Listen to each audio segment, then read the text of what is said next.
ඒ කාණ්ඩයේදී බලන්න මේ කාණ්ඩය යන්නේ එක පේලියක. ඒ පේලියට මේ කාණ්ඩය පොදුයි. එහෙනම් අපි මේ පොදු එක ලියන්න ඕනේ. b ධන a. දැන් තීරු වල නම් තීරු දෙකක යනවනේ. තීරු දෙකටම පොදු වෙනේවා මේ තැන්වල නැහැ. ඒ නිසා එතෙන් දෙන්නේ a විතරයි. අන්තිම උත්තරේ b ධන a. දැන් මේ කානෝ මැප් වලින් හදන විදිය. හරි. ඊළඟට අපි ළමයි අලුත් පණිවිඩයක් අපිට කියන්න දෙනවා ඔයාලට. අපි ඒක තමයි අපි මෙච්චර කල් ෆිසිකලි කරපු පන්ති අපි ඔන්ලයින් පටන් ගන්න තීරණය කළා තිනවා. හැබැයි ඒක පටන් ගන්න අපි Bright Path Online Academy කියන නමින්. ඒකද තමයි මුලින්ම අපි 2025 A level ලියන දරුවන්ට පන්තියක් පටන් ගන්නවා ජූනි 17.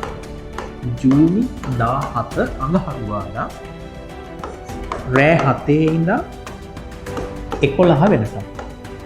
ඒකද අපි ප්ලෑන් කරලා තියෙනවා සියලුම පාඩම් වල දැන් A level syllabus එක තුල තියෙන පාඩම් 13ෙම ඇවිල්ලා තියෙන past papers. මුල ඉඳන් අන්තිම වෙනකම් සාකච්ඡා කරනවා. ඒක වැදගත් තියරි කොටස් ආවරණය කරමින්. අපි මේ දේශන ජූනි මාසයේ තුල ඕනෙම දරුවෙක්ට ෆ්‍රී සම්බන්ධ වෙන්න පුළුවන්. එහෙනම් ළමයි අපි ජූනි මාසයේ 17 වෙනිදා රාත්‍රී 7ට හම්බෙමු. ආයුබෝවන්.